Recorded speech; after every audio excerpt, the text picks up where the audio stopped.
Like to commence? To you? Yep. That's after. Okay, right, so apologies for absence and No, we've reasons. got to agree to Oh, yes, right. To agree to co-op to the committee, councillors Johnson and Kenyon. And we will take that to full council. Thank you very much. Thank you. And hopefully welcome. So, and apologies for absence and reasons given from Councillor Rickaby and Councillor Taylor. Sandra Rickaby is due to medical reasons and Dan Taylor is due to Maternity. paternity. Absolutely. Can I have a proposer in a second? We can't do that, can we? No. No? Is everybody? We're, that is perfectly good excuse. Okay. So, we can't even do the minutes, can we? So, declarations of interest. Do we do any of that when we can't do anything? No. Is there any? Oh, allotments. You've got, haven't you? Oh, yes. Yes, so the same. So That's three of normal. you. Yes, so item 51A. Sorry, what was it? 51A. Thank you.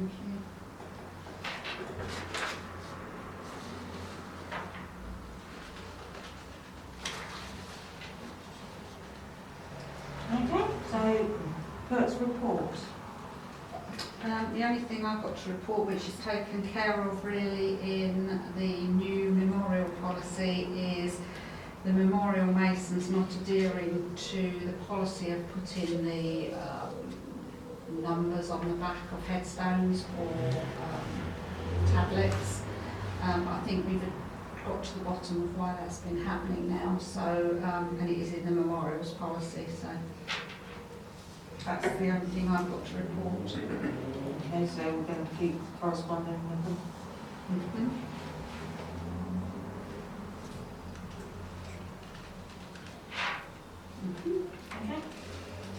48 Carter's Park. To recommend we take to full council to apply for the waste carriers licence, something we haven't had before. So we will take that to full council. I don't know what the protocol is at the minute. You can just discuss things, so you can't make a decision, but you can just discuss. So we need this for our staff to be removing things and taking them about. I don't know if anybody else has an opinion. How much is the costing of the licence? £40. 40 odd. For the year. Yes. Sorry, Steve.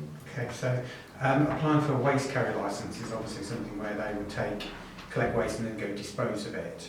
Why do we pay them for the waste bins, which should cover the licensing part of it? Is this sort of, are you talking about items like fly tip stuff and stuff like that, or are you talking about specific? And moving from different areas, like if the bins are full at Park Road and we take stuff to be down to Moorgate to use the bins there, the transporting in between. So you need a licence to take it from A to B? Yes. Are we sure?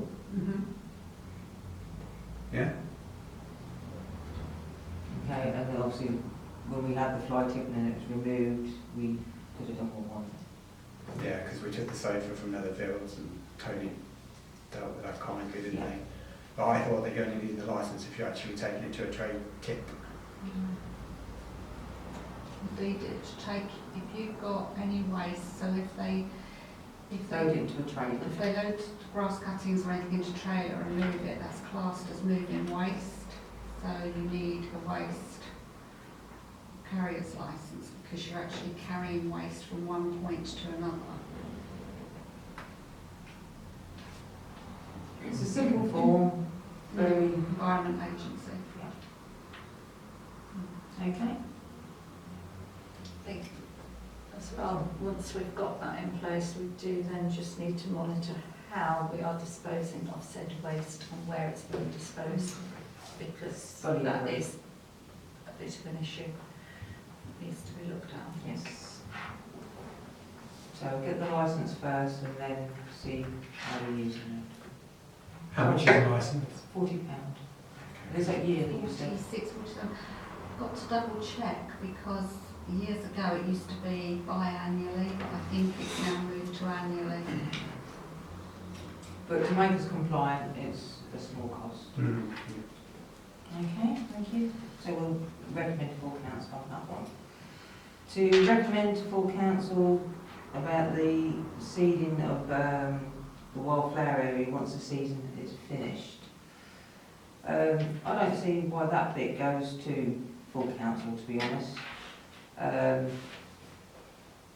We have the seeding stock. This is for the areas within Castle Park of the already established bed, what need redoing. We have the seeding stock to... Sorry, isn't it? Yeah, it's just a maintenance issue, I see it Yeah. as. I mean, it's not, we're not creating anything new, we're not spending any extra money No. because we've already got the seed in stock, so I don't think that it really needs to go to full council. No, I don't. Sorry, Sue? The actual item says to agree and clear, it doesn't actually say to recommend to full council. So I think that that is a decision for your committee, Yeah. if everyone's, because it's just a maintenance. It is, and Yeah. like I say, we've got the stock So here. anything to agree, it should say to take to full council if that's Yeah. what your intention is not. Oh, yeah. Right. So everybody's happy for that to happen Yeah. later in the year? It's stunning, yeah. It's beautiful. Yeah, beautiful areas. Right, to agree to allow South Island District Council to use Castle Park on a Saturday. There's 28th of August. Can we make that decision not being horrid? I guess it should go to full council. I think we just recommend it to full council, but we believe it's a good thing and Yes. just Yeah. recommend it. To recommend? I think with the lack of members, Mm-hmm. yeah, because there's a couple of things on, isn't there? that Yeah, everyone there is, can't but for. not there. Sorry. Can we just ask that they send their risk assessments, etc., through as soon as possible, and any insurance that they have? Because technically, if they're organising the event, our insurance will not cover them. So we need to see what they've got, because I believe it's transported that are organising it. Yeah, I thought it was that. So we need to see their documentation. So you have to follow that up, Mhm. please. Okay. To discuss and agree to reopen Castle Park toilets. I know two things have been flagged up about the toilets, about the paper towel holders and a waste bin in there. I know you've been looking at the toilets, Yeah, so I think quick fix measure. my view on it would be they need to be reopened because obviously we're now out of all restrictions, so there is no reason for them not to be open. They were given a good clean for the car show, but they will need another sorting out prior to being opened. But we do need to work out how they're going to be cleaned and when, you know, how often they're going to be cleaned. So that's something that we do need to discuss with staff and look at a receptacle definitely for putting the waste of the hand towels in, because there's no bin and we just had a bag in there, but half of them ended up on the floor, which is not a very nice job to have to go around cleaning it up. And ideally it would be a good thing to have a container to put the paper towels in on the wall, but as we're going to be discussing something else in the next item, I don't really want to be spending a huge amount of money on No. purchasing things that could be surplus later on. So could the cleaning and maintenance of the toilets come up at the next full council and the parks teams meeting? I don't know when that The is. staff meeting Staff meeting. Is that soon? should be next week. Next week. Can that be put down for discussion? Yeah. Sorry. Can I just ask, before we lock them, so before COVID, have those bins and things been removed, or is it just, it was, yeah, so it's not as if, okay, yeah, I just, As far as I'm aware, there were never any in there. yeah. Not that I frequented the toilets very No, often, I must but admit that it's not something I've used. So take that to the staffing meeting, then to full council. Okay. With your results from the staffing meeting. Okay, thank you. To discuss and agree the master plan for Carter's Park, which is a bit difficult with us not being all here. It's the start of looking at plans and how we can place things within Carter's Park and what's feasible. The pump track is a popular idea. I don't know if you've seen the plans within the team drive. Sophie's done a nice picture. It's a lovely idea to be put out on social media to see what feedback we can get to go for our plan. Are you happy for me to put that out on social media tomorrow? Because obviously we've got a lot of people asking about it. So if we're happy with that photograph, I'll put that out Yeah, I mean, tomorrow. if you could say this is an idea. Yeah, not, yeah. This is not what it's going to be, but an idea of what we are proposing and hoping to do. But this feedback is for our application for grants, and it's a lengthy process. I think the image is absolutely excellent because it shows a skateboarder, a biker. That's what we're appealing to, the multifunction of it. And last night when I was watching the local news, they featured the parklands that are opening all across Lincolnshire, and there was a pump track featured on there, and it looked amazing. And it was very similar to this, with the tarmac and things like that. So it'll be very interesting to see how that poll goes. But I think to be quite clear, and this is the start of the process. Definitely. Yeah. We do need the feedback. Would you like to include the block? Yeah, can I just do that quickly? On your other little piece of paper, we've done a very quick sketch of the toilet block. When we had our meeting down the park on Monday, we had the discussion around the toilet block because clearly it needs some work doing to it. But as we have been constantly being asked for a cafe, I felt that it would make more sense to use half of the toilets for just like a kiosk type cafe. Obviously no seating inside, all your seating would be outside in the picnic area. And then the other side would become a full-on disabled toilet with changing facilities for babies and adults. So we've done a sketch based on the actual dimensions and what you could actually fit in. And the idea would be that we could now start to go out, if full council are happy with that proposal, to go out and get some quotes for doing the renovation work to it, so that we can build it into budgeting for next year, because it is something that will go alongside our intention to do the inclusive play equipment in the park. So we could put a bid together so that you've got changing facilities and you're going to have better equipment for people that need extra stuff in the park, but making it so it is accessible to everybody. It wouldn't be locked off or anything like that. It would be open to the general public to use. But it makes more sense to me. It does, because at the moment within Holbeach we have not got, unless you go to the larger supermarket, you have not got any facilities within Holbeach like this at all. No. And by doing it that way round, so it would be the gents that you would convert into the disabled toilet, because there's already the tarmac coming up to that point, so that's the sensible way round. And then obviously you could access down the side of the football pitch to go to the area that we're designated to create for the... We looked at what areas was accessible to all for the equipment we're looking at or hoping to source some grants for, to make it as easy as possible and accessible for everyone. Thank you. This is far. I mean, looking at the way in which we would utilise the two spaces, the disabled facilities, there's a big cry in major towns for the facility that's an all-inclusive toilet, so anybody, male, female, will go and use it. But the facilities that are in there actually are an essential requirement for the area that's concerned. So well done on that that's brilliant. That's, to me, is brilliant. And obviously this here as some kind of cafe eatery, which would probably open up this way, I presume, for access. Yeah. What a fabulous thing to put near the picnic area, you know. Exactly. It's, yeah, great work. I like that. Would that just be simply takeaway coffees? Yeah. You need bins to the side next to Yeah, it would be simple takeaway food. Yeah. It would be very much dependent on who wanted to run it. Yes.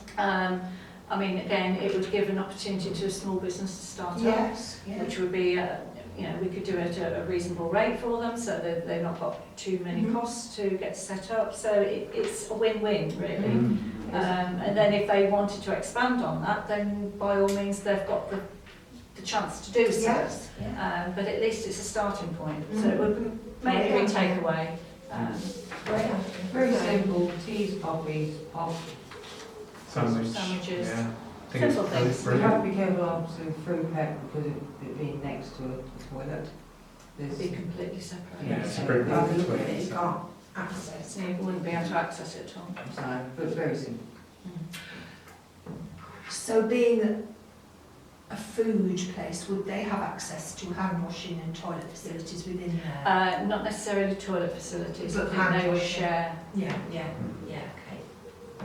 Which is a win-win for the space, isn't Yeah, it? You know, because you're utilising a massive space Yeah. for that start-up, and if we work that well, and that is, you know, giving that out to somebody to say, well, we've got an opportunity here, and we work with them to build a business, what a fantastic support that is from the council to that. And it's new beneficial as venture. well. Yeah, brilliant, yeah, I like it. So, thank you, and thank you for Thank doing you.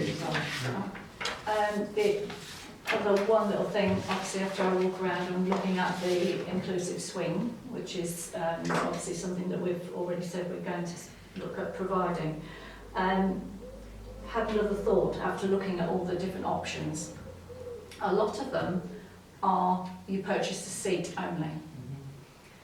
And a lot of them are saying that a basket swing is an inclusive swing. Because technically you It can is, put a yeah. child in a basket swing and they can be relatively safe. Another alternative to actually citing another swing would be where the basket swing is currently. You've got a flat swing next to it, haven't you?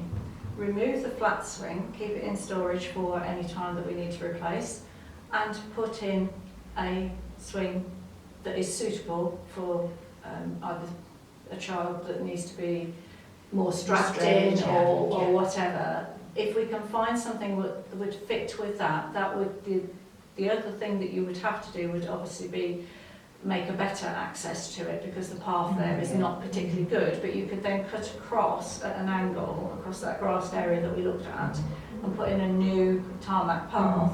So in some ways you're not actually spending any more money, in fact you're probably spending less money than you would have been spending on putting in a brand new swing. And then it gives you, yes, and it also then gives you the opportunity to add extra equipment where we were looking at. And it not so segregated. Yeah. So that would be my thoughts on that one at the minute, looking at whether we can get something that would fit that particular. So do we make an agreement on or discuss the 3 options put out? Yeah. There's 5 actually, there's 5 options for this one. There was 2 3. emails. Yeah. Oh, well, I didn't. Did you not see? But I'll do it again. Yeah. I'll put them out so that they're all easily accessible to people to look at in the drive, Yeah. and then they can have a look and work out which is going to be the best Option. design of seat, Yeah.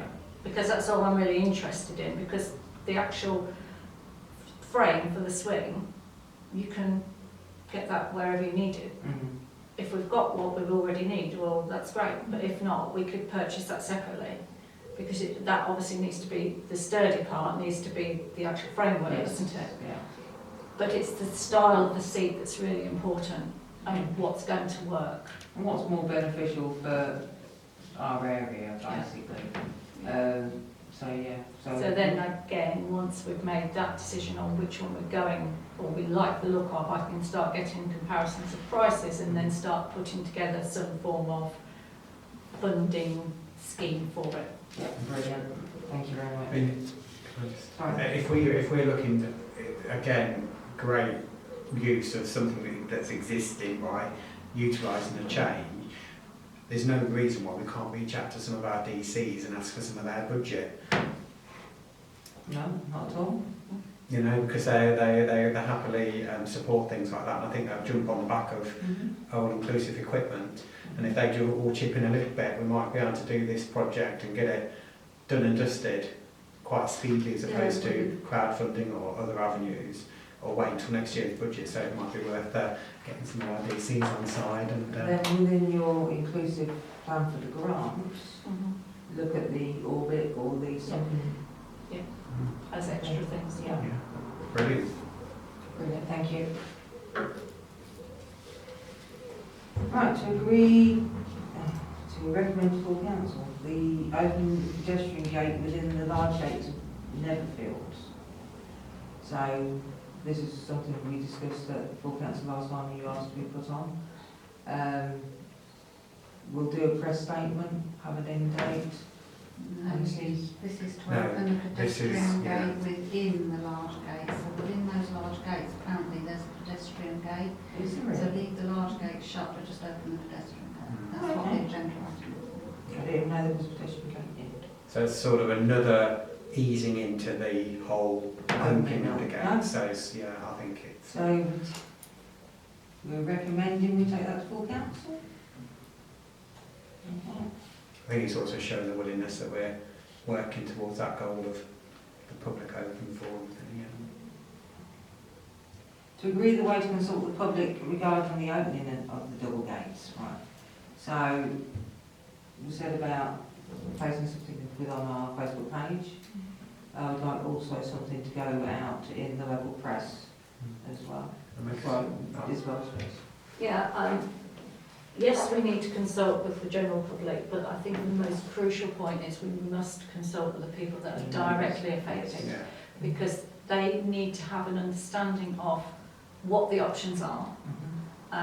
Yes, it's great to say we'll open it, but if we can't lock it at night, which we can't in this year's budget, I think their perception of what they want will change radically.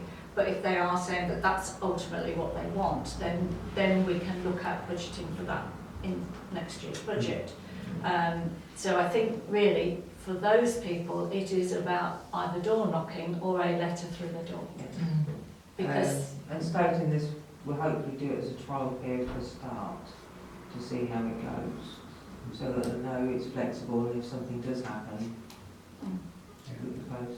So just to follow on from Isabel, that's basically what I was going to say. So if we was to draft a letter, if Jan can draft a letter to say, dear resident, we're looking for your input on the access gates, do you want to see them with blah blah, and then we can go and put them through their doors and invite them to either email the clerk or write in or call in, or, because obviously there's a lot of important data to collect from the neighbouring properties. And the original question's obviously been brought from the public, so we need to make sure that we've addressed that clearly, hence why it came back to this committee from full council. And once that full consultation's done, we will then be able to say, well, actually, it's a 50-50. We haven't got the budget, they want it locked in, we can't do that until at least next year. So at least we've got the answers to the questions. So again, you know, if you want to handle that, I don't mind helping and dropping those letters off once they're done. I don't mind doing that. So you're happy to draft a letter and... I don't know how many houses around that. Probably There's a 50. few. you've got 4 routes to the access of all of the gates. So you've got the 4 roads, and each road has probably got about 20 houses, probably at the most. Yeah, so if they get letters, and then we do probably a Facebook poll saying, you know, going out there to the Facebook users saying a yes or no, do you want the gates open or not? And then they'll obviously their comments, it's probably the way. Well, might be. Yeah, I think with the Facebook poll, I think we would have to be clear, they would need to state whether they already use Netherfield.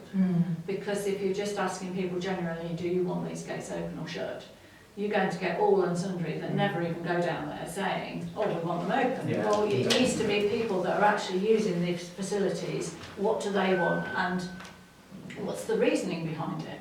Because if it is just to be able to park,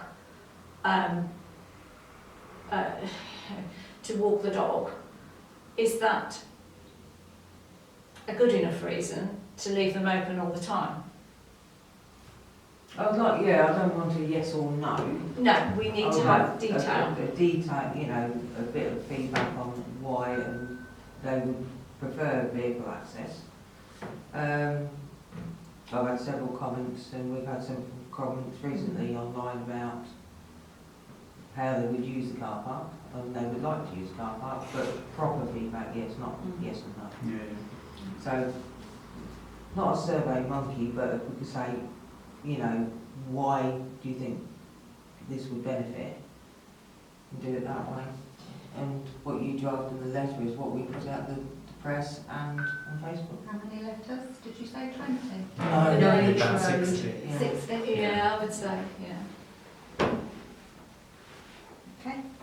Okay, I don't mind doing a bit of. It won't take 5 minutes. No. No, it won't take 5 minutes.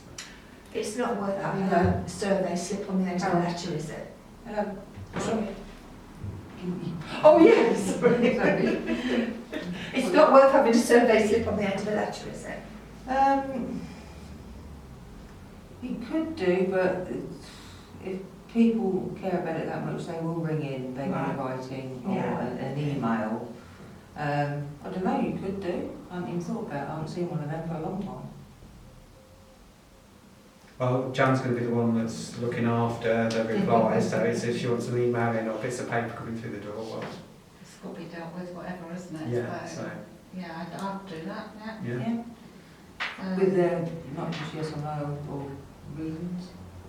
Yeah, yes, no, and reasons, yeah. Or no yes or no, we want reasons. I think, can we just put in there as well, give them options of permanently closed, open all the time, day and night, and open during the day but locked at night. So we can clearly see what they're actually wanting. Because if you say open or closed, that can mean an awful lot of different things. Okay. So So completely it's specify. permanently open, open all day, or remains the same, closed all the time. Yeah. Or locked in the evening. Yeah, if you specify that it's open during the day, then it sort of intimates that it would be locked at night, isn't it? Yes. Okay. Okay, we all happy with that? To agree the location of the basketball hoop.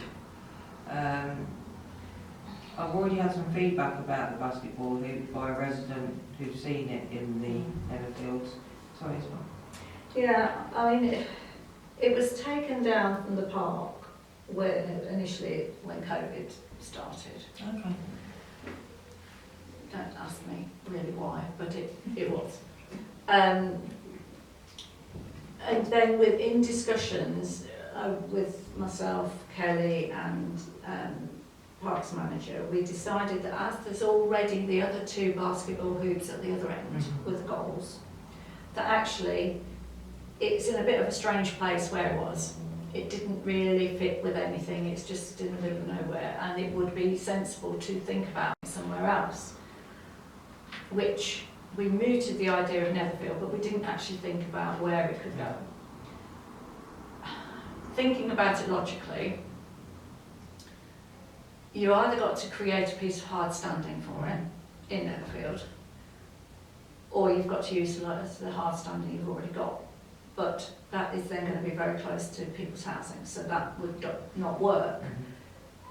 You've got to think about where it could be positioned if you've got football going on as well, and other things. You don't want to, it doesn't want to just randomly sit somewhere.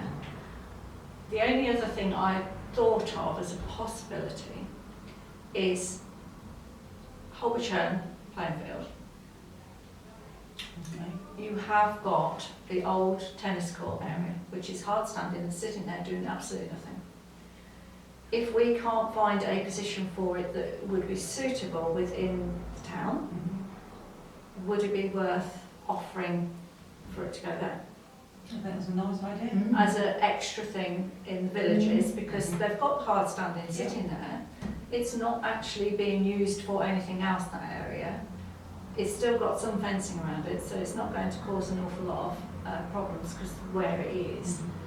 I just think it may be a better solution than trying to find somewhere within Netherfield, because I don't think it's going to fit within Netherfield, to be fair. I mean, that was my concern with the resident who Yeah. spoke to me about it, Yeah. lives near that area, and was concerned that it was going to be placed there, and I said nothing has been agreed yet to where it's being sited, and they gave their reasons why it wasn't suitable for that area. But I think that's a lovely idea to offer it out to another area. We'll make good use of it, not wasted.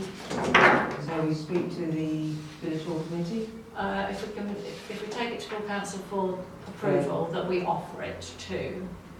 Do we speak to them first to see if they want it?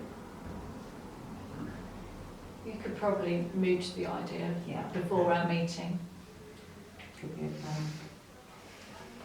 Do I need to do that? If you're happy to, if not, I'll... Who do I contact? I don't know who's on that now. It's Oh, not me. It's all Jenny, I yeah. think Jenny's still involved. Yeah, sorry, Phil. Just on that, why the hoop was taken down, I believe it was taken down because when COVID hit and everyone was sort of panicking about getting things into place, a lot of people congregating around it, and it was taken down purely to try and stop people congregating, and that's the only reason that I remember the hoop coming down in the first place as more of a precaution. And it did specify no basketball, didn't it, and all these rules? It did initially. Yeah, so I think that's why it got taken down, but like you said, it was a bit of a awkward area, and then obviously we've now got those beautiful tennis courts there, and it's lovely to see people using them and all that sort of thing, and then having that hoop sort of stuck on the end, it's, yeah, so, Yeah, no, no, that's, Definitely. So, if we can, Mm-hmm. certainly, Mm-hmm. okay, thank you. To agree about the burning of to mark out the track before we do any painting, to actually scorch the lines first. It's been recommended to us that be a more longer lasting method. So are we happy to agree to that? I think it makes sense, because if you just paint the lines on and mow it, you're going to cut the lines off, whereas scorched it's lower, then lining it, it's going to last longer, and obviously that's come from Artworks team, and I think it's a great example of using their knowledge to make it last longer. I think it's definitely, I think that's how they do the markings anyway, don't they? Usually, so that they last. Yeah, I was just going to say, I mean, again, it's a maintenance issue. Yes. We have already agreed to mark it out, so really it's just a maintenance issue. So Get if on we've with it, agreed yeah. the process, then Yeah, so you just do that one. I think it cropped up, we agreed to just marking it out, and then it came back about the idea of scorching it, so. To agree the size of the football pitch to be marked out, to make better use of the area to go down to a 9-a-side area, which still utilises a football area. The people who have shown interest in using the area for training don't need a full-size pitch. 9-a-side is adequate. So, we'd like to talk about resizing the pitch. It just makes more sense. I mean, when I was down there the other day looking at the new swings that had just gone in, there were people using the goalpost that's closest to the play equipment, Yeah. and the ball was just going straight over to the play equipment constantly, which, you know, they weren't doing anything wrong because obviously they're using the goalpost, but if we can move that goalpost further inwards and reduce the size of the pitch, it's going to have the benefit to the children playing in the playground. And then ideally, if you create a bit of a buffer zone between the two, so you're not making a permanent structure in between the two, but if you do planting that then buffers between the two, then they can each get on with what they're doing without interfering with the other groups. That's it, and it still offers them a facility. Yeah. So, 9-a-side's quite popular. So, The idea being that if we reduce it, and the popularity gets going and then more people want it, we can put it back. So it's not as if it's a complete permanent thing, is it? No, it isn't, and it is something to be tailored with. It's not a lot smaller than a full-size. I was going to say it's not that much It's different. not huge, No. but it could make a little difference to the other ideas we're thinking down Yeah, there. yeah, good idea. The other thing, when we did actually do a quick look at the size of that pitch, it isn't actually a correct size for a 11-side anyhow. Really? So it's not actually, if you wanted to play a proper match on there, it's not actually what it should be. Okay. It's far out. no, it's not far out, but it, if there were a team wanting to play there, it wouldn't It actually would be rigs. No. Right. Well, So it may as well be reduced because it is only used for training purposes. There are no teams that need to use it, so well, it's it makes difficult more with sense. the lack of facilities down there for them to have it. So it's ideal for training, but like I say, matches is a little bit different. To agree to another group using the area for football practice, well, we can't agree, but we can discuss it. So we'll have another group approach us for the use of the You field. spoke about it at the last meeting. It's the same group, is it? Same Oh, group, we and I have have the- got an RA now. You have got all the relevant paperwork. I'd like to know when they're going to be actually using it. When they first approached, it was a Tuesday Tuesday, the evening and also Saturdays sometimes. But my worry about the Saturday is that they have been doing pre-season friendlies on a Saturday, looking at their Facebook page, and that is not a suitable No, site to do a and with friendly. the resizing of it, won't be able to. But that won't be happening before the season starts, and then they only want it for pre-season. So they're pretty much soon going to be not wanting it anyhow. No. So, Okay, well, we've got the risk assessment, the training for the Tuesday, absolutely happy with, but with having more families in there at the weekend, I don't think Saturday is feasible. So we can monitor that. I'm quite happy to speak to the club or club member to enforce what we're saying. Is it worth just checking what time on the Saturday? Because if they're going to go in at, say, 8 in the morning, you know, won't it? Get up and get it done and out of the way. It might be that it's an early thing or they want to interfere with families, but just a thought. We can ask. Because we can clearly then say, well, families are in there and we have to respect I that. know their friendlies start this Saturday. And it's not there.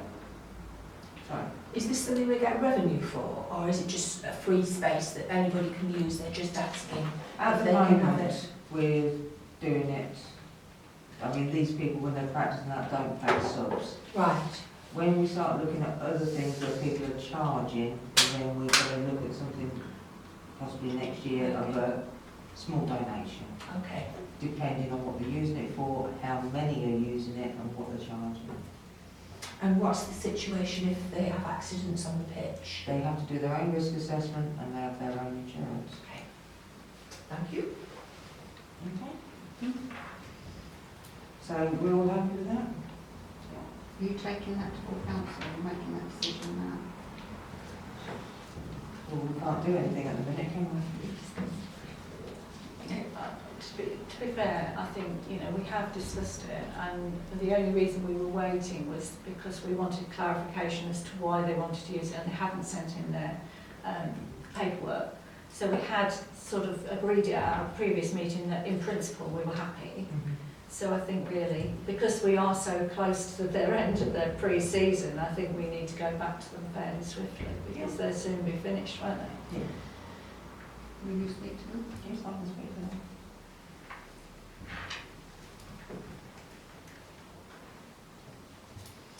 Okay, and to discuss and agree and plant wild areas within Netherfield and other possible sites. This is to do with what Isabel touched on with the buffer zone between two areas. Creating not necessarily wildflowers, but natural, that's the word, thank you. A natural boundaries or natural areas of interest. low maintenance, and a good use of not having to do much at all. Would you like to explain a little bit more of the boundary? You've got your bit of paper. It's on the back of that one. There you go. Right. Very bad sketch. Netherfield. Oh, it's lovely. Yes, it's amazing. So, football pitch currently. Play equipment over here, picnic area there. The idea then is the running track is going to go around the perimeter. So the thinking was, once this is reduced in size, this area between here would have some trees planted and wild area. So you create your buffer zone. And then continue that process by having just little pockets of little wild bits that are not mown, and just leave them to go in their own way, so it creates, you know, a habitat for insects, etc., around the perimeter and where your track is going. So it's sort of breaking it up a little bit, but not actually creating a border as such. So it will evolve rather than being made perfect. So that it is more about bringing another aspect to the area, because there's an awful lot of dog walkers that go in there, and the dogs will love to have a sniff around in the wild area, and the kids will then be able to go in and have a look for insects and things, and we can then probably start to bring in a few more bird boxes and bits and pieces. But it's about initially creating a buffer zone, so we can get some more free trees, but we will need a few sort of bigger trees to plant in, which we can budget for next year, just to start to create that area so that it splits it off a little bit more. So it's Surely not. we could incorporate the Queen's planting into that. Yes, we could. Did you see? Fabulous idea. I think it's one of those things that wild aspect and breaking of borders, softening edges, it's going to mean that it's going to attract more people. So yeah, all But for that. still low maintenance, Yeah. it'd still be, Getting sustainable planting is absolutely crucial in our public spaces. I mean, we it won't doesn't have take. to do a lot of planting. It doesn't mean that we've got to look after them. Just a bit of pruning here or a bit of weeding there. Sustainable planting will come back year in, year out, give us colour, bloom, attract the wildlife and all sorts. So all of that. Yeah, it's Good just, idea. it'd just be management, that's all. Yeah. It's a really important point when you think that farmers are being paid a massive amount to do this in the field margins. I think I read somewhere that councillors can attract grants for things like this. Do you want me to see if I can find it and investigate? If you can find anything grant based, it's always worth Yeah, it was just something that when I was looking stuff up, so I'll have a look. Because Isabel did say you're probably going to plant some trees, didn't you? Yeah. There is a lot of free trees that we can get, Oh, but they are only saplings. So in an area where you're going to have footballs and things like that, we are going to need some more substantial trees initially to try and block it a little bit. If you do come across anything grant based, if you can email any links to Isabel. Yeah. Because obviously some of these grants might tie in with anything else we were looking at Yeah. at the time. That'd be perfect, thank you. I've got Isabel's email. I was going to say, we can sort all that out, that would be fantastic, thank you. Okay. I think you actually, didn't I? We only had it, David, sorry. Mum said it. Brilliant, no, sorry. It's okay, don't worry. Just twigged, sorry. Okay, cemeteries. Well, we need to recommend for council the updated cemetery rules. Has everybody had a look? The regulations, memorial policy and regulations regarding the scattered ashes. Yeah, very interesting. Do you want me to just tell some I have, of the bits that yeah. we've added in? I've made 3 amendments. So, point number 16, Rachel's added in, all tributes and wreaths must be removed within 6 weeks of placement. Which will cover Christmas and such forth.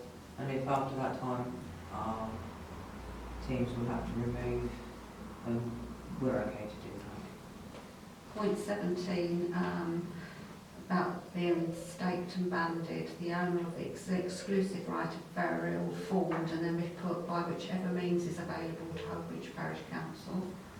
So whether that's email or written letter. Our old policy was to put a notice on the gravestone, so we'll remove that element. If we've got the contact If details. we have, that was the other bit. That's the cemeteries one. The memorial policy, where the risk assessment is carried out by open spaces and one member of office staff or WCPM. Put that in. Working cemeteries and parks manager.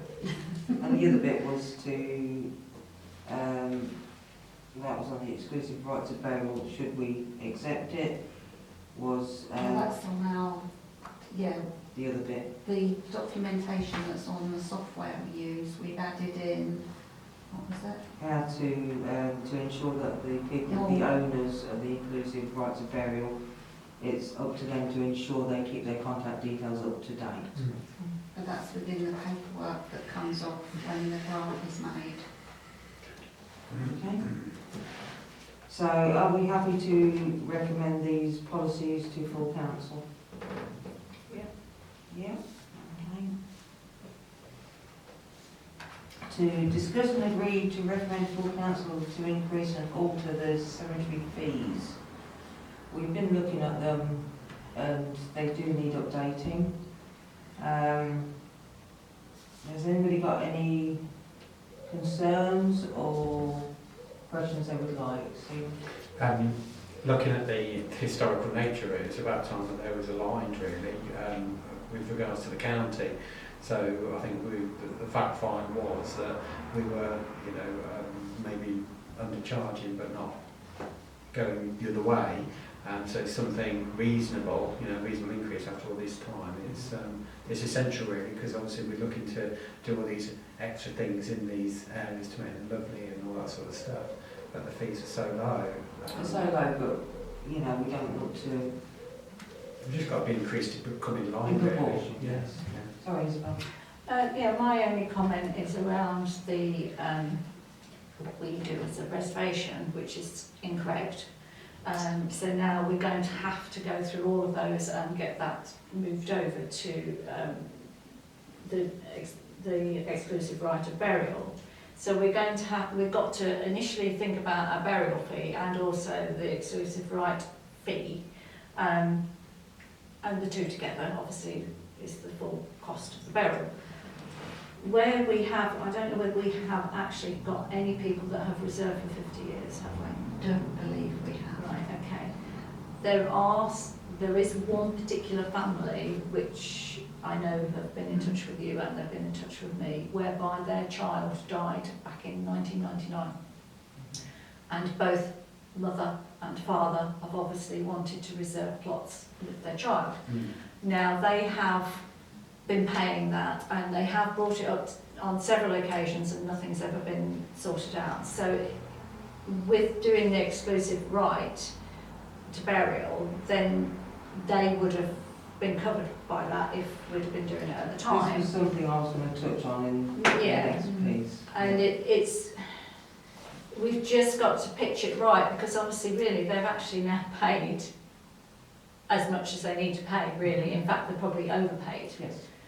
And there are obviously my family included where they've already paid twice.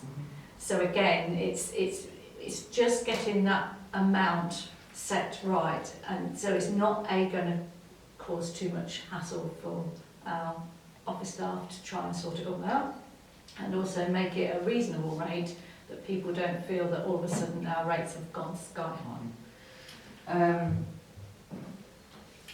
So,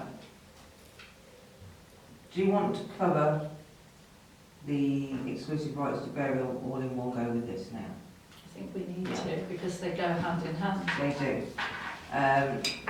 Obviously, this is something we've looked at, and my thoughts were that people who've paid 2, 3 times, whatever, or families, paperwork just gets passed over, there's no fees. They've paid their dues, haven't they? One's got reserved once or twice, or once that fee is knocked off that price, what they've already paid. Just to be fair, it's going to take a little bit of work at the start to get sorted, but once it's done, this is going to simplify and make us more compliant in the end. And I think it's a lot more beneficial this way for families or loved ones, whatever, to do this route. And you're not getting a reminder from the post in X amount of years, you know, going through it again. I think it's much nicer. Would you like to explain the exclusive rights of burial? Yeah. So an exclusive right of burial is a bit like purchasing a leasehold property. You buy the rights to that plot for 99 years. When you pass on, it becomes part of your estate, so it passes to your next of kin. So you would have to provide probate or a grant of, can't think what it's called, it's in the documentation.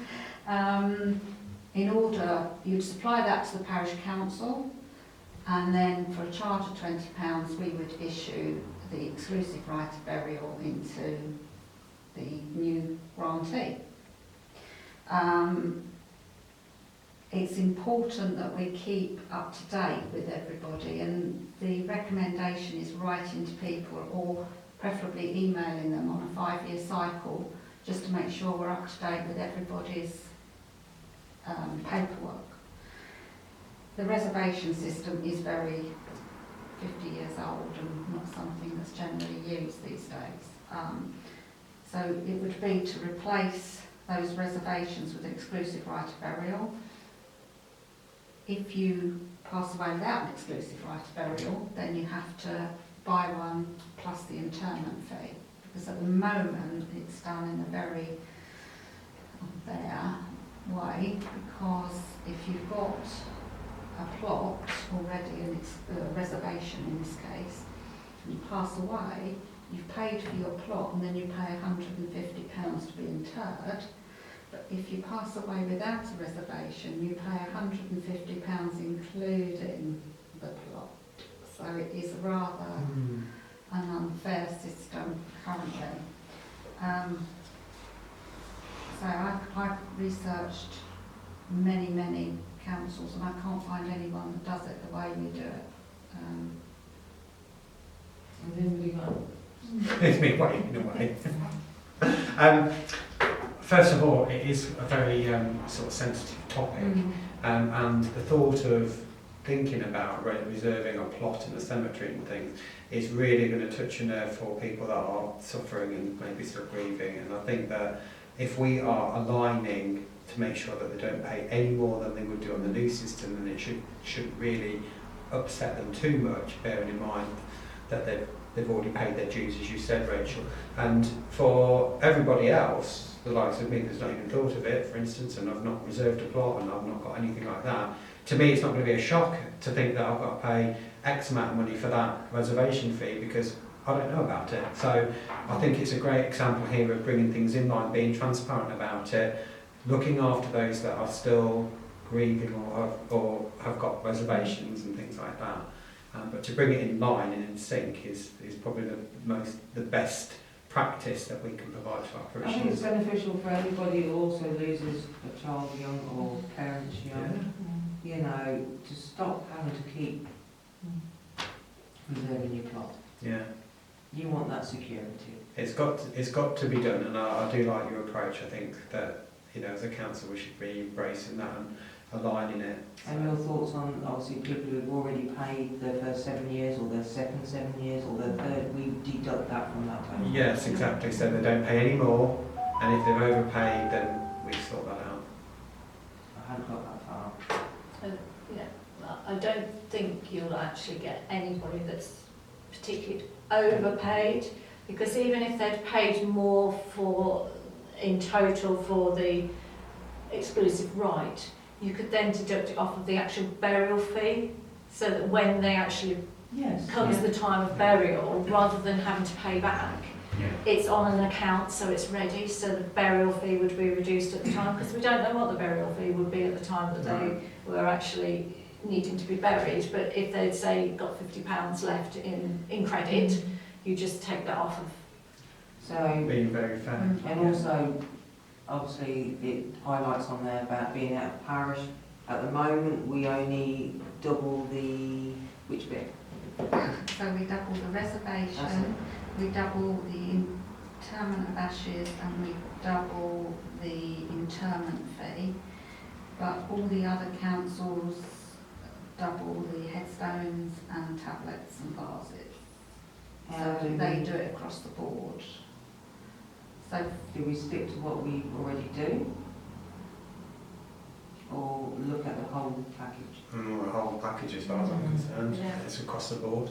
You know, you've been fair and transparent about it, and you know these things are important to the public. Can I ask Rachel, if I were to die tomorrow, how much would it cost me to be buried in the cemetery chapel? Well, I'll do it tomorrow instead of in a 3 Yeah. months' time. Too much If you're gonna do paperwork. it. Yeah, I will. Prices are up. I'll do it quietly then. Right. chapel or cemetery. How much How will it much is cost? a plot? Oh, right, so Well, if you now- haven't got If I were to die unexpectedly, I haven't reserved a plot, but I would like to be buried there. What would that cost me? £150. You're joking. No. It cost us £4,000 for Frank's Brothers plot in Yeah. Nottingham. Yeah, well, If it was completely in different. Wisbech, it would cost you £955 for the same. You've got to think of town councils and city Yes, councils. exactly, yeah, A lot of yeah, different fees. yeah, I mean, we yeah. are not a town council. Yeah. And we certainly are Even not so, a very high income area as well. £4,000 and 150. It's surely big. I know, but to increase ours, I think 10% was a figure what was mentioned. Keeping it more in line, and obviously with the exclusive rights of burial as well. We're not making it too expensive for the residents, because this covers the whole of our parish only at this fee.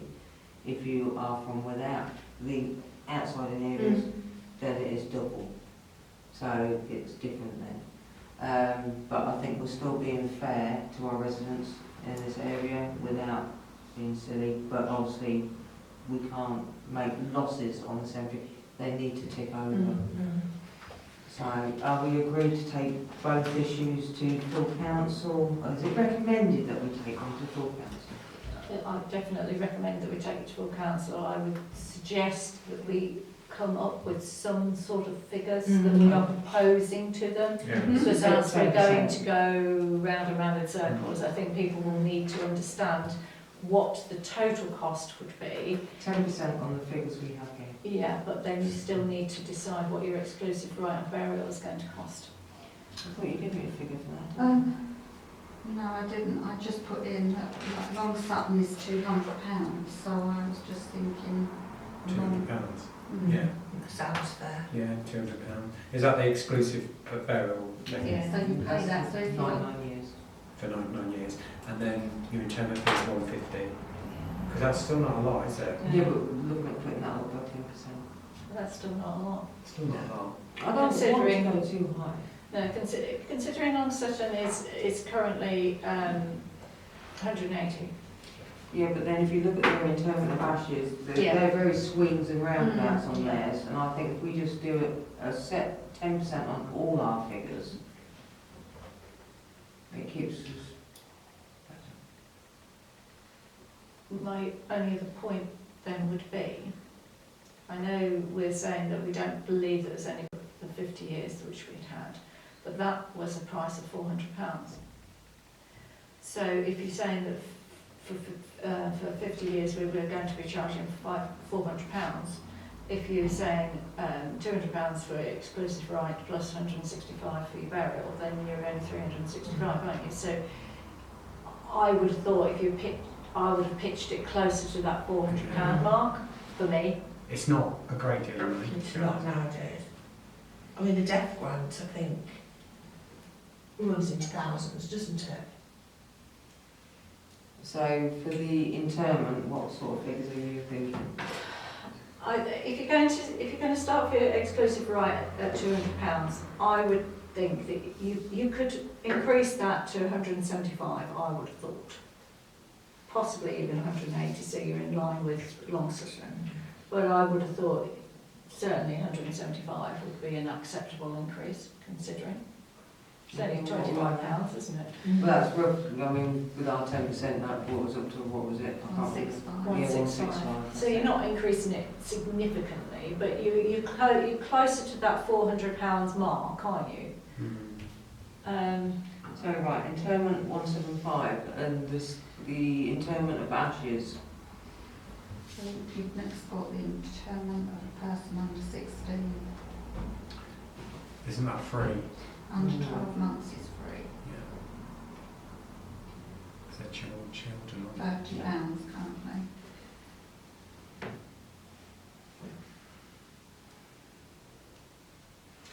So if we say, I think the next, Interment of ashes. the others I haven't got, I didn't think we needed to be messing with Yeah. or putting the figures up at all. I think your interment of ashes is a reasonable figure. I Yes. don't think that needs to alter. If anything, I would consider looking at your children's fees. I think under the age of 16, £30 is a reasonable figure to do. But then you'd say you're not charging for children under the age of a year old. Now, really, to be honest, under school age, I would have thought is probably Would be preferable. preferred. Can I? Yeah. There is a reason. Oh, is that right? Because it's a bit delicate subject, but the coffins are small, so years ago they always used more than one per plot, and that's why it's always been a traditional thing under 12. But I do believe I Yeah. think that's an old practice. I shouldn't think they it do doesn't that. happen anymore, but No. that's why there is, the rule is, well, not the rule, but it's general practice to do that. But because that doesn't happen anymore, we don't have to abide to it, do we? We could do under the age of 5, your school starting age. So or child under 5, change the 12 months to 5 years. What does, Yeah. I mean, it's always very difficult to have a cut-off point. Losing a child's going to be awful, Yes. whatever, isn't it? whatever. But, in the circumstances, say, of somebody that their child is only just over 1 year old, and, they're probably only 14 Sorry, months old or yeah. whatever, and something happens, that's, all So, of a sudden you're paying a fee. so, To them it wouldn't seem fair, would it? yeah, It's, It's not fair at any point, really. I think the whole issue is tragic. So we don't need to be drawing attention to anything tragic, in my opinion. And at the end of the day, when it's not like the few undertakers say, well, we'll bury you for free because of what's happened. So I don't think we should be changing anything drastically for that sort of. All deaths are tragedy, but to lose a child, is unbearable.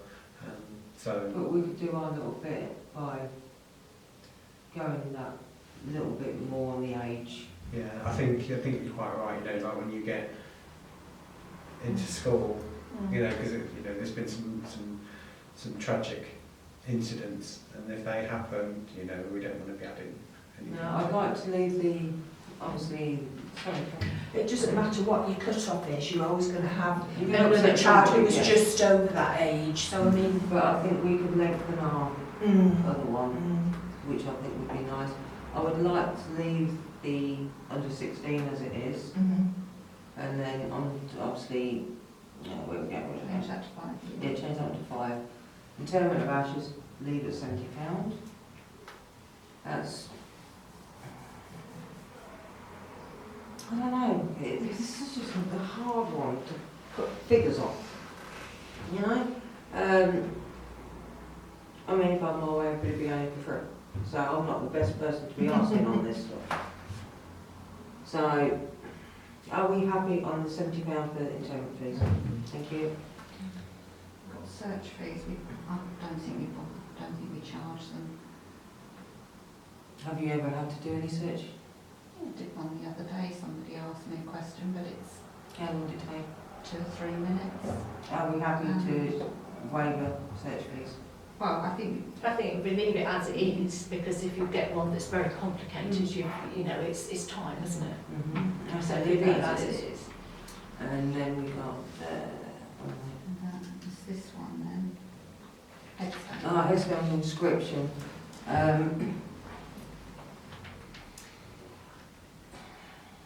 Sorry, can you say? Yeah, I can see.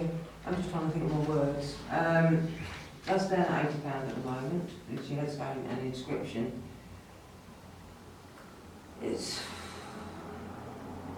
I mean, we haven't got, so that's the singles, 203 and £100. It's 80 at the moment. Put that up a little bit without being too harsh. It sort of, sorry, it sort of brings that overall figure up to where we want it to be, about £400. So This is one thing. yeah, completely. I think it's you know, while we're doing it, it's rip plaster off, do it, and bring them in line. This is it. I mean, obviously, the other councils might have something to say when we take it to full council anyway, but if this is our proposed idea, we can still tinker with it, can't we? The vase, jeez, I love it.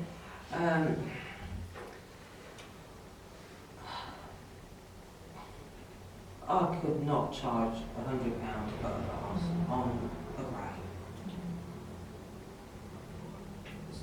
Can we leave the vase as it is?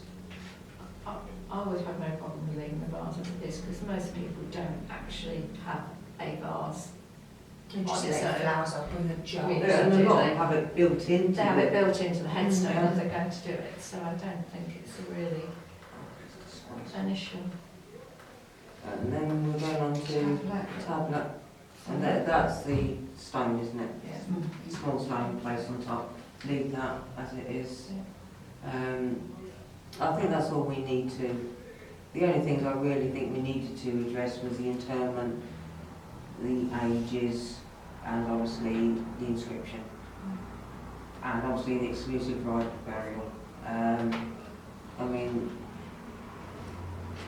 that brings us up a little bit without being too harsh to the residents, I think, or anybody outside of the council.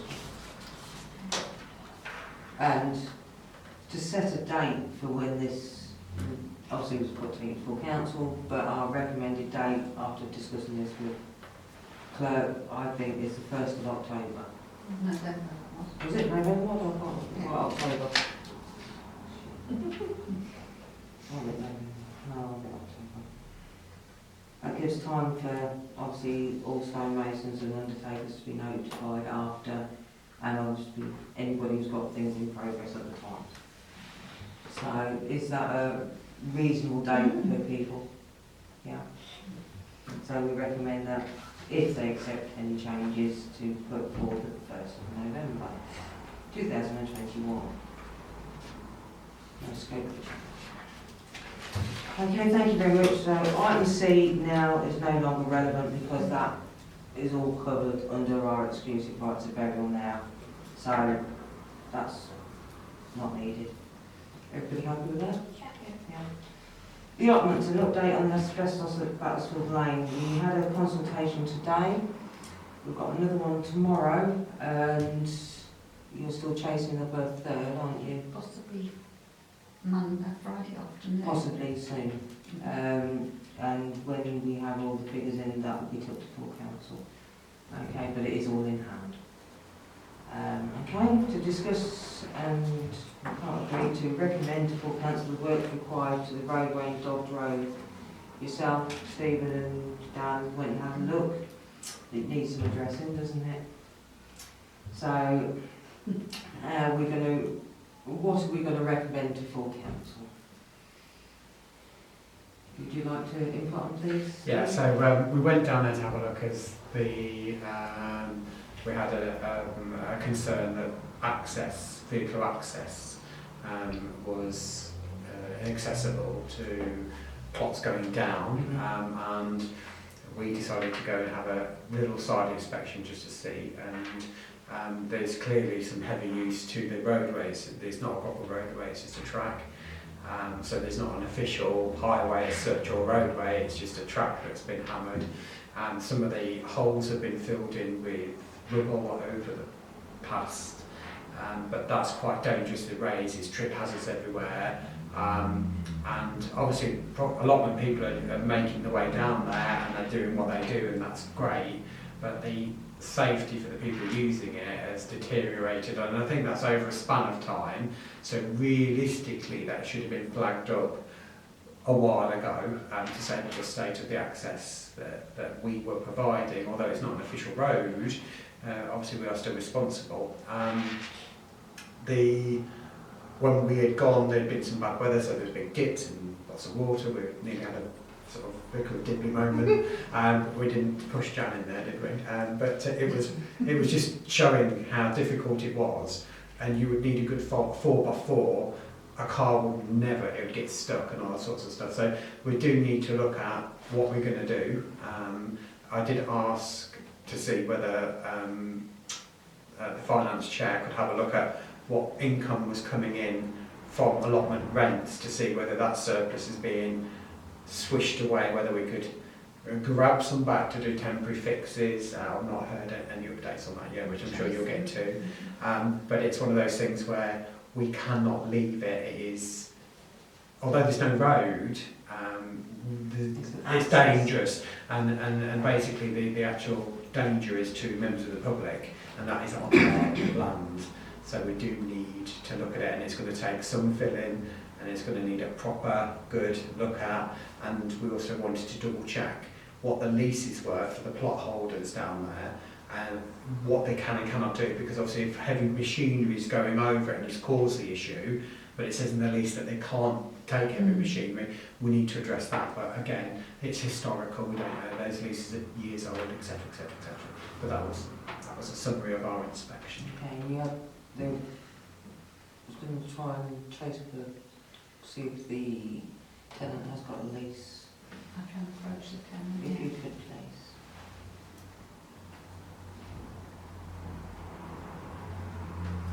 Rachel, where is Dog Drove? It's one place in Catherine's Way, so you go down towards the airfield. As you said, this is a very big parish, and Yeah. we cover half of Holwich Road. So you sort of head towards what place in Catherine's, and then Dog Road's a little road, and it actually brings you out at Holwich St John's if you carry on going to the end of the road. Oh, okay. So it runs parallel with the B11, whatever it is, but it's 6. Thank you. But yeah, that's where I had to Google it. It is huge. Okay, thank you. Okay.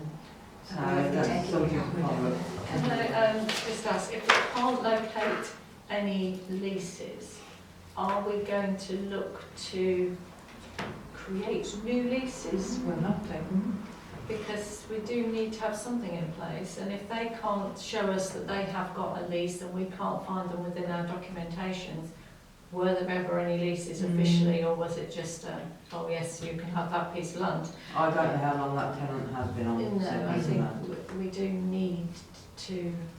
Is there some way of looking back within our financial records of how long they've had that piece of land? If you can get that. I think from a conversation that I've had, the land seems to have been leased many moons ago, and then when anything's changed, a descendant or relative has taken over it, and I don't think that we've been involved to renew leases and issue paperwork. That's the impression that I got, that someone else has just gone on the land, so we don't know that they've ceased using the land, and it's just passed to another member of that family. So it's going to be a little bit tricky to unravel, but I'm sure we can get there with some archive digging to who are They're paying, aren't they? So yeah, the payments should be coming in, so yeah. So we'll have to just just say, well, since there is no paperwork, we have got to create some new paperwork. It's a good, and if we're going to do repairs, which we're going to have to before somebody does, hurt themselves down there, we've got to build into that lease terms in which they use that access, and if they are all using it, then they can contribute towards upkeep. It's not fair that the parish has got to foot a bill for a road that's now in disrepair that should never have got into that state. If other people are having smaller allotments, they're not going to have the bigger vehicles. No. You're going to have to make it usable for a standard vehicle. Yeah, I agree. Then you cannot get a vehicle down there at all. Sorry, Just going back on getting it usable, are we going to go out to groundworks contractors then to get some pricing? Because, it's not something that we have any capability of doing in-house. So we're going to have to look for expertise outside. Well, it'd be nice to see if they have got some paperwork, what it states in theirs, and if it states about them damaging anything, they have to correct. But we would still need pricing. Oh, most definitely, yes. Because then they would have to pay whatever the going rate is if it is in their lease. Sorry, Steve. I would very much doubt, I know. to be honest, historically, that there will be anything in there about sharing of, because it's literally a track. And I think it's just, because nothing's been done with it for years and years and years, it's probably nobody's fault either. It's just a road it's just an access that's gone into disrepair.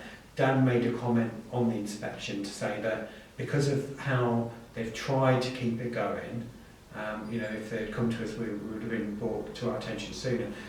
It's that bricks that have been put in that's all unlevel and raised and dipped and things like that.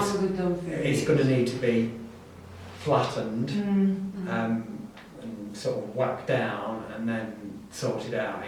There's no quick fix for it. So yes, it is something we're going to have to. So my suggestion would be then that the agenda item for full council should be to recommend that we get some costings for the remedial work and then look at who and how that's going to be paid for. Yeah, I agree. Thank you.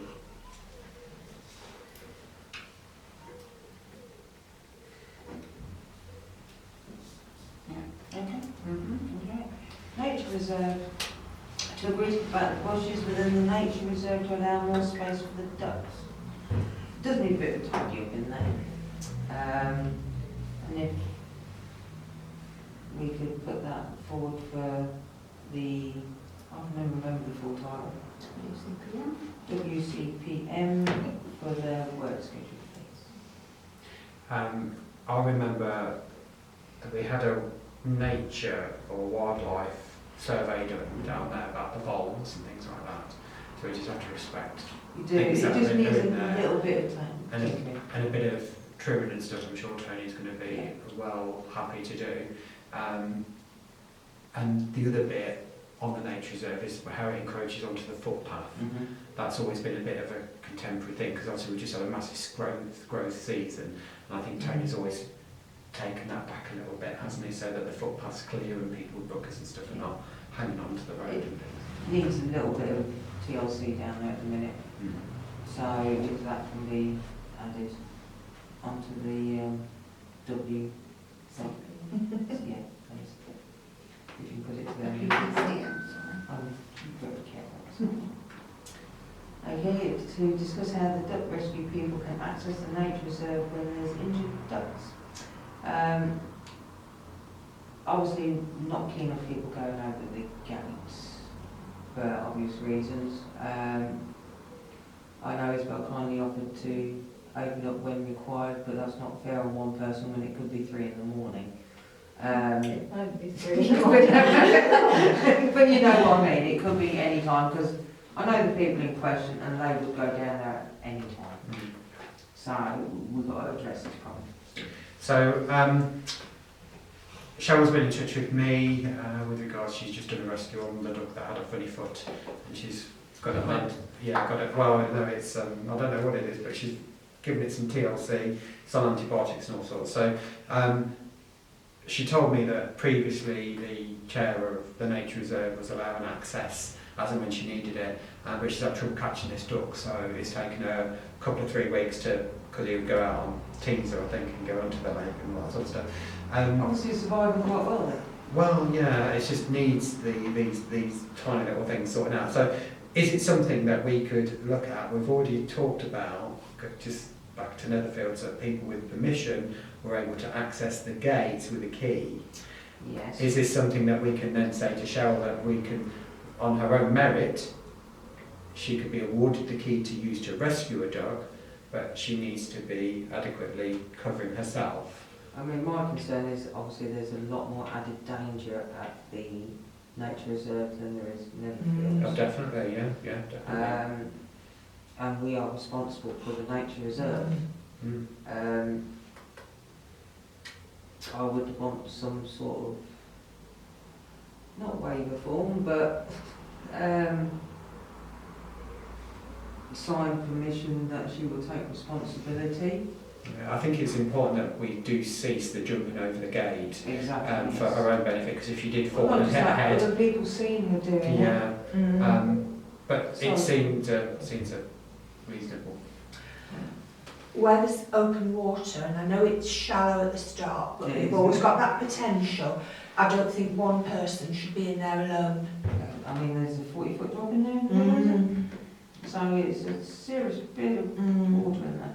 And she could, if she's that passionate, she could try to get in to say something, and before you know it, you've got a death on your hands. I So mean, I don't know if the lady's fully aware of how deep that area is.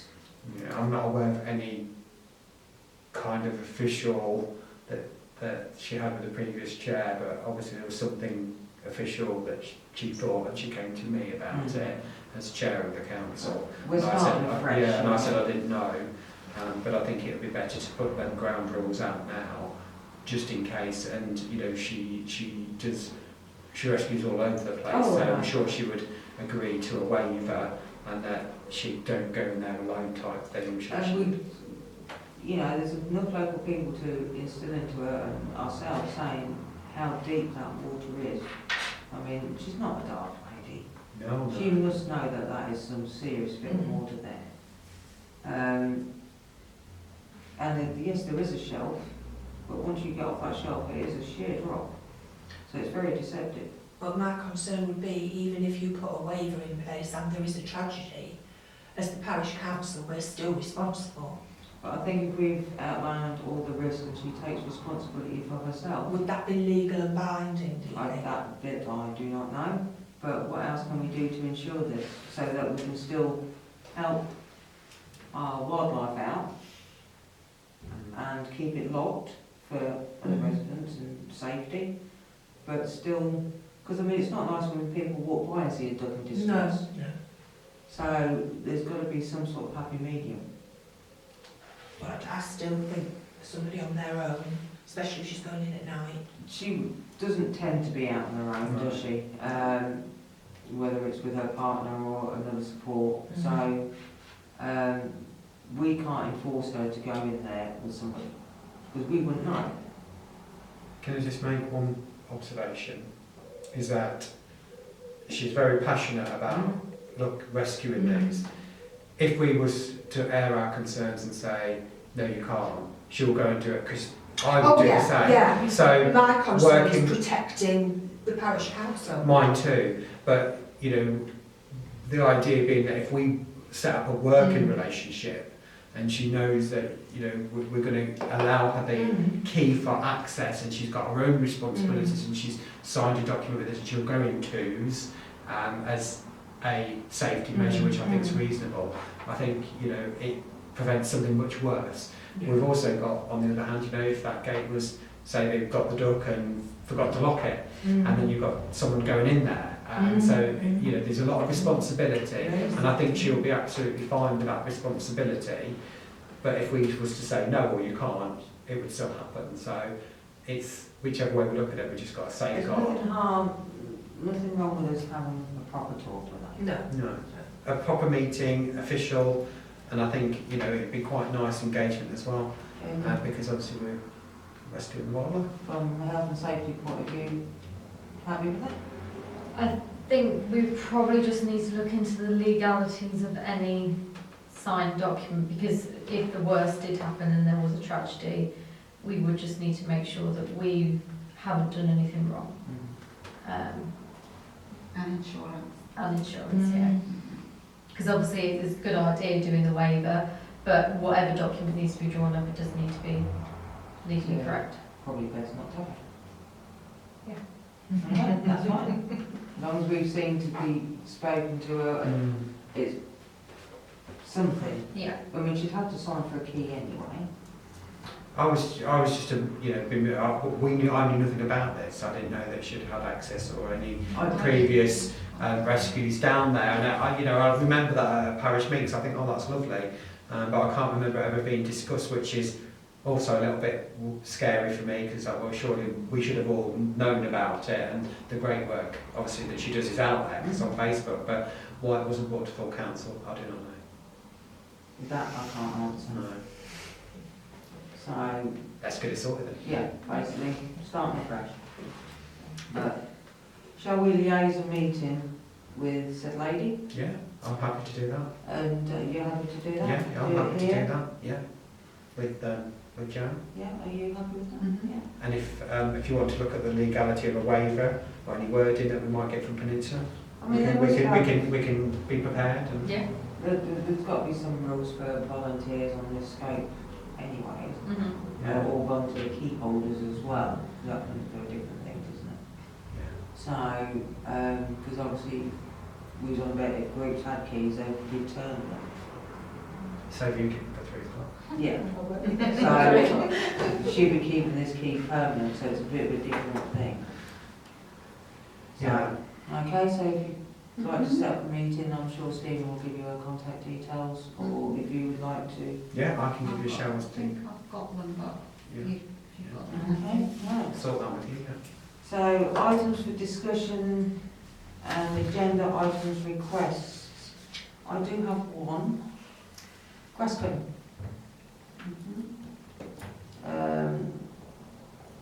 Especially Hallgate and Holtzbank Plainfield. Okay. Shall I arrange a meeting? We're doing this as an agenda item. Do we have to do that first before we have a meeting? I think I can just arrange a meeting because I monitor the cuts anyway, so. Okay. Has anybody else noticed? To be honest, I haven't been down, Well, you've been other busy. than Netherfield, and that was That was a bit a long. bit off as But there well. wasn't the amount of grass on top, was No, there? there But it was long. Yeah. But Hallgate has a lot of grass on top, and Mm. Holtzbank Plainfield has a lot on top. So I'd like that as an agenda I item. mean, we are not at the end of the season, but No. we're coming towards anyhow, so I think that, a final meeting with them for the end of the season is in order anyhow. Yes, please, thank you. It's Anybody not, it's else? not like you can blame the weather, because we've not really had any rain or anything. Anybody else got any items, or if not, please? Oh, yes. To be put on the agenda for next time is some use of some more chemicals within the park and the closed churchyard. Okay, and it's been brought to our attention there's a gap between the fence between the dog run and the school fence. I can't think of one off the top of my head. The dog run doesn't go up to the school fence, there's the tractor run in between. Yeah. Apparently there is between the fence of the dog run and another fence, there's a gap and people are going through and getting into the park. So that is That's in my head, that is the The tractor run. Yeah. Yeah. Okay. I'll have a look. But they Okay. find these places, don't they? Well, it's a big gap. Oh, there you go then. Did you get a tractor for it, Steve? There's me thinking they're squeezing through little holes, and no, it's just a big day. Okay, so if anybody else has got any stuff for the agenda, please have them to Jan as soon as possible. Okay, so confirm date and venue of next open spaces committee meeting. I'm a little bit unsure of my new schedule at the moment. I've changed jobs and I'll get my new schedule on Monday. I will be working till 6 in the evening sometimes. So, I'm hoping it falls in nicely, because I should be doing 2 on 3 off and 3 on 2 off sort of things at the moment. So I will try my hardest to schedule things. So do you put to be confirmed, is that what you're saying? If I please, until I get my schedule on Monday. To be confirmed. I have got my confirmed schedule from October, but during my training period between now and 1st of October, it's a bit over the place. I'm sure we can resolve that. I'm sure we can. You can ring up and book me some time. Thank you very much, guys. Thank you.